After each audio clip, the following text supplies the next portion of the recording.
हिंदी में यूपीएससी की तैयारी से संबंधित प्रोग्राम्स को देखने के लिए सब्सक्राइब करें स्टडी IQ-IAS हिंदी। नमस्कार, बहुत बहुत स्वागत है आप सभी का स्टडी IQ-IAS हिंदी में। मेरा नाम है अतुल जैन। तो बांग्लादेश में जिस प्रकार की राजनीतिक रस्साकशी चल रही है, कभी ऐसा लगता है कि एक नई सरकार अब बन गई है, जो कि हालांकि कार्यवाहक सरकार है मोहम्मद यूनुस साहब के नेतृत्व में। तो कभी कभी ऐसा प्रतीत होता है कि आने वाले दिनों में अब शायद वहां पर शांति स्थापित हो जाएगी। अब जहां पर जो दंगा फसाद विवाद इतिहास जो चला आ रहा है इतने दिनों से, शायद वो रुकेगा। लेकिन तभी कुछ ऐसा हो जाता है कि ये शांति की स्थापना की जो उम्मीद है ये अचानक से गिर जाती है। तो अब क्या हुआ है, बांग्लादेश में ये जो मैं फोटो दिखा रहा हूं ये अब से कुछ देर पहले का है, और ये फोटो जो है ये बेटा बांग्लादेश की सुप्रीम कोर्ट का है। तो अब क्या हुआ है, विद्यार्थियों ने, जो छात्र प्रदर्शनकर्ता जो हैं, अब ये छात्र हैं क्या हैं, लेकिन ये भाई कहा तो यही जा रहा है कि छात्र प्रदर्शन कर रहे हैं। तो इन छात्र प्रदर्शनकारियों ने अब क्या किया है, बांग्लादेश की सुप्रीम कोर्ट का घेराव कर लिया है, और इनकी मांग यह है कि सभी जज और खास तौर पे जो मुख्य न्यायाधीश हैं बांग्लादेश के, वो अपने पद से त्यागपत्र दें। यह कहा जा रहा है कि मुख्य न्यायाधीश भी अपनी जान बचाकर कोर्ट प्रेमिसेस को छोड़कर भाग गए हैं, और उनको 1 घंटे का अल्टीमेटम दिया गया था कि आप अपने पद से त्यागपत्र दीजिए। अभी लेटेस्ट ब्रेकिंग न्यूज आ रही है कि मुख्य न्यायाधीश ने कह दिया है कि वो अपने पद से त्यागपत्र दे देंगे और इस घेराव को हटा लिया जाए। तो यह मामला क्या है, इसके बारे में चर्चा करेंगे, आपको बताएंगे कि ऐसा क्या हुआ कि लोग मुख्य न्यायाधीश से नाराज हो गए, और यह पूरी प्रक्रिया क्या है, यह चल क्या रहा है, इसको समझने की कोशिश करेंगे। लेकिन उसके पहले आपको बता दूं कि भाई आज है 10 तारीख, तो अगर आप 2025 में एग्जाम देने वाले हैं यूपीएससी का, तो आपके लिए आज का दिन बहुत इंपॉर्टेंट है, क्योंकि आज शाम 6 बजे से हमारा P2I बैच जो है, अर्जुन बैच, वो प्रारंभ हो रहा है। तो इसमें आपको रोज 3 घंटे की लाइव क्लास मिलेगी, मेंटोरशिप मिलेगी, डेली प्रैक्टिस क्वेश्चंस मिलेंगे, प्री और मेंस के क्वेश्चंस आपके रोज चेक होंगे, आपको फीडबैक मिलेगा, ठीक है। प्री और मेंस की टेस्ट सीरीज मिलेगी, 18 किताबें आपके घर पहुंचेंगी, और अगर आप प्री क्वालिफाई करते हैं तो आपको मेंस की तैयारी के लिए हम दिल्ली बुलाएंगे। आपका रहना खाना पढ़ना सब कुछ फ्री होगा, और साथ के साथ ये जो भी फीस आप देने वाले हैं, एजे लाइव कोड लगा के 27,999 से कम ही फीस है। आप अगर पोर्टल पे जाएंगे तो भाई ये जो फीस आप पे करने वाले हैं, ये सारी की सारी फीस आपको रिफंड हो जाएगी। साथ के साथ अगर आप तो 2025 वाले हैं तो आज जुड़ जाइए, आज शाम 6 बजे से बैच शुरू हो रहा है। साथ के साथ अगर आप जो हैं 2026 या 27 में एग्जाम देने वाले हैं, तो आपके लिए लॉन्ग टर्म बैच का जो विकल्प है वो हमेशा है। याद रखिएगा 5 तारीख से शुरू हो चुका है, तो अब इसमें पढ़ाई शुरू हो गई है। पहले 3-4 दिन इसमें इंट्रो होता है, लेकिन इसमें आप एजे लाइव कोड लगा के 31,000 में इससे भी जुड़ सकते हैं। पहले 1 साल इसमें आपको बेसिक पढ़ाया जाएगा, और उसके बाद जो है आपको एडवांस लेवल पढ़ाया जाएगा। जो रेसिडेंशियल सुविधा है कि आप प्री क्वालिफाई करोगे तो आपको दिल्ली बुलाएंगे, ये सुविधा आपको 2026 और 27 दोनों वर्षों में मिलेगी। तो आप मतलब हम तो आशा करते हैं कि आप 26 में ही क्लियर कर लो, लेकिन अगर आप 26 में नहीं कर पाते हैं तो 27 में भी सुविधा आपको मिलेगी। एजे लाइव कोड लगाकर आप इस बैच से भी जुड़ सकते हैं। चलिए अब एक बार चर्चा करते हैं कि बांग्लादेश में कुल मिला के चल क्या रहा है। तो भाई बांग्लादेश में क्या हुआ, जैसा कि हम लोग जानते हैं, कुछ दिनों पहले शेख हसीना की जो सरकार थी वो गिर गई। शेख हसीना जो है वो उन्होंने त्यागपत्र दे दिया, और त्यागपत्र देकर उन्होंने जो है वो बेसिकली देश भी छोड़ दिया। ये बात हम जानते हैं। और क्या होता है जब कोई एक इतना बड़ा नेता, भाई शेख हसीना तो यार कब से है बांग्लादेश में, काफी समय से वहां पर प्रधानमंत्री हैं, और बड़े दबदबे के साथ प्रधानमंत्री हैं, मतलब बहुत ही सख्त, और जिसको हम कहते हैं एक छत्र राज चलाने वाली नेता मानी जाती थी शेख हसीना। तो शासन प्रशासन के सभी वर्गों में शेख हसीना के अपॉइंटेड लोग हैं, यह बात सत्य है, ठीक है। और इनफैक्ट शेख हसीना पर हमेशा से आरोप भी एक लगता आया है कि उन्होंने जो है कि शासन प्रशासन की निष्पक्षता को खत्म कर दिया है, प्रशासन के हर अंग को अपने कब्जे में ले लिया है, और सरकार जो है वो लगभग एक तरह से हम कह सकते हैं लगभग तानाशाही सरकार में तब्दील हो गई है।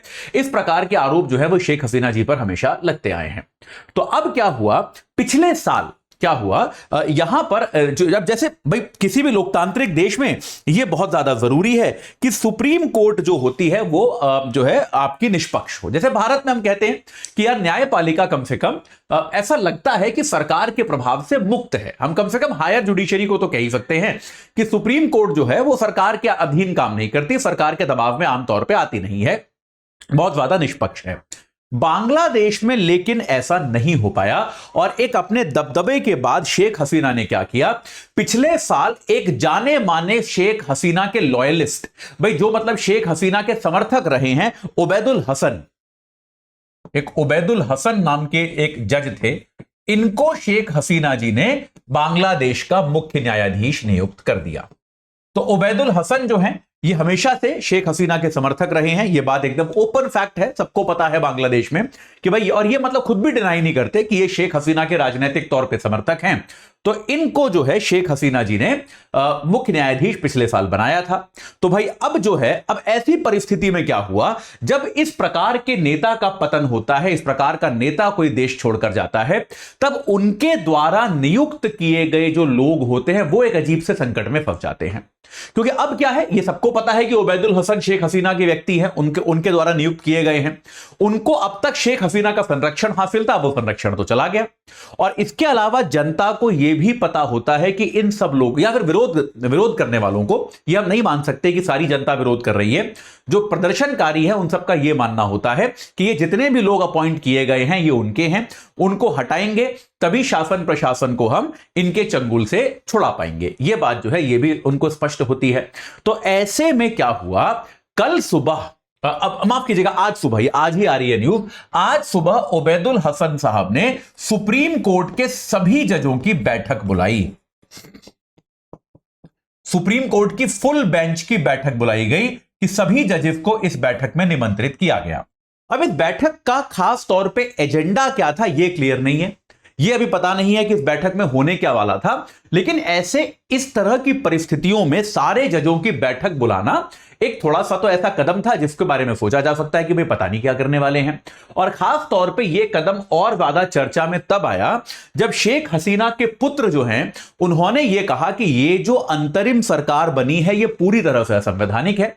अगर आप लॉजिकली देखें तो बात सही भी है कि भाई अंतरिम सरकार का नेतृत्व मोहम्मद यूनुस करेंगे, किसने तय किया भाई आप ये बताइए। चलिए ठीक है, देखिए क्या होता है, कई बार हम लोग प्रोटेस्टर्स को ही, विरोध करने वालों को ही हम पूरे देश का प्रतिनिधि मान लेते हैं, लेकिन यह सत्य नहीं होता। अब जैसे मुझे अभी भी याद है अन्ना हजारे वाले कैंपेन के टाइम पर भी यह सवाल उठा था कि चलिए 1 लाख 2 लाख 5 लाख लोग अन्ना हजारे के कैंपेन के साथ थे, लेकिन देश तो यार 120 करोड़ का था उस टाइम पे, तो इनमें से केवल 5 लाख लोग क्यों तय कर रहे हैं कि कानून कैसे बनेगा। यही बात यहां पर है कि चलिए अगर बांग्लादेश में 1 लाख लोग भी प्रदर्शन कर रहे थे तो 17 करोड़ का देश है बांग्लादेश, क्या ऐसे में इन 1 लाख लोगों को तय करने का अधिकार होना चाहिए कि अगली कार्यवाहक सरकार का अध्यक्ष कौन होगा? क्या यह काम लोकतांत्रिक तरीके से नहीं होना चाहिए? क्या शेख हसीना अगर हटी तो भाई उनकी पार्टी के ही किसी व्यक्ति को कार्यवाहक प्रधानमंत्री नहीं बनाया जाना चाहिए था, क्योंकि बहुमत तो उनके पास था। तो ऐसे में अचानक से आपने कार्यवाहक सरकार बना दी जिसमें लोकतांत्रिक तरीके से चुने गए व्यक्ति को शामिल ही नहीं किया गया। तो ऐसे में इस पूरी कार्यवाहक सरकार की संवैधानिकता पर एक संकट खड़ा हुआ, एक सवाल खड़ा हुआ। और उस सवाल के बाद क्या हुआ, उबैदुल हसन साहब ने सुप्रीम कोर्ट के सभी जजों की बैठक बुला ली। तो एक संशय यह आया कि कहीं सुप्रीम कोर्ट इस अंतरिम सरकार के खिलाफ निर्णय ना दे दे। तो इसके बाद जब यह बात फैली, जब यह चर्चा सारे में गई, तो विद्यार्थियों ने क्या किया, सुप्रीम कोर्ट का घेराव किया, जिसका मैंने आपको फोटो दिखाया, और नारेबाजी शुरू की, तोड़फोड़ शुरू की, और उन्होंने कहा कि 1 घंटे का समय है, उबैदुल हसन साहब हैं अपने पद से त्यागपत्र दें, बाकी जज भी त्यागपत्र दें, अन्यथा उनके खिलाफ कड़ी कार्रवाई, अब कड़ी कार्रवाई बहुत खतरनाक हो सकती है इस मामले में, वो की जाएगी। तो उबैदुल हसन साहब ने भाई पहले तो वो वहां से निकल गए, ऑब्वियसली अपनी जान सबको प्यारी होती है, और इसके बाद उन्होंने घोषणा कर दी कि भाई अभी ऐसा आया है कि वो सिद्धांततः वो सहमत हो गए हैं कि वो अपने पद से त्यागपत्र दे देंगे। तो बांग्लादेश किस दिशा में जा रहा है ये ज्यादा स्पष्ट अभी है नहीं। ये जो दिशा है इसको जंगल राज कहते हैं, ये जो दिशा है इसको एनार्की कहते हैं। तो भाई अब नई सरकार बनी है, और ये एक नई सरकार पर भी एक शर्मनाक सवालिया निशान खड़ा करता है कि आपने अभी नई सरकार बनाई है और आपकी सरकार में आपके मुख्य न्यायाधीश को इस तरह से घेर कर इस्तीफा देने पर मजबूर किया जा रहा है। यह बहुत ही शर्मनाक बात है मोहम्मद यूनुस के लिए भी, यह बहुत ही शर्मनाक बात है इस नई कार्यवाहक सरकार के लिए भी। इस नई कार्यवाहक सरकार सरकार को इस तरह की हिंसा इत्यादि पर रोक लगानी चाहिए। अगर आपको लगता है कि मुख्य न्यायाधीश अच्छे व्यक्ति नहीं है, उनको इस्तीफा देना चाहिए, तो आप उनसे राजनीतिक तौर पर चर्चा कर सकते हैं, उनको कह सकते हैं कि आप त्यागपत्र दे दीजिए क्योंकि आपकी विश्वसनीयता खत्म हो गई है। लेकिन इस तरह से उनको घेर कर मारने की धमकी देकर इस्तीफा दिलवाना, यह तो कहीं पर भी किसी भी तरह से जायज नहीं ठहराया जा सकता। लेकिन बांग्लादेश अब इस दिशा में चल दिया है, तो आगे हमको नजर रखनी होगी कि बांग्लादेश में और क्या क्या होता है। ठीक है, चलिए, तो अभी के लिए इतना ही, और इसमें आगे कुछ विकास होगा तो मैं आपको बताऊंगा। जाते जाते फिर से बता दूं, लॉन्ग टर्म बैच अगर आप 2026 या 27 में एग्जाम देने वाले हैं तो ऑलरेडी शुरू हो चुका है, और अगर आप लोग अभी जो है 2025 में ही परीक्षा देने वाले हैं तो भाई हमारा ये अर्जुन बैच जो है ये आज शाम 6 बजे से शुरू हो रहा है। तो इससे जुड़ने में देर मत कीजिए, एजे लाइव कोड लगाइए, 27,999 से कम दाम पर ही आपको मिल जाएगा। तो आज ही जुड़िए और अपनी तैयारी को सही आकार प्रदान कीजिए। इस चर्चा से जुड़ने के लिए आप सभी का बहुत बहुत धन्यवाद। हिंदी में यूपीएससी की तैयारी से संबंधित प्रोग्राम्स को देखने के लिए सब्सक्राइब करें स्टडी IQ IAS हिंदी।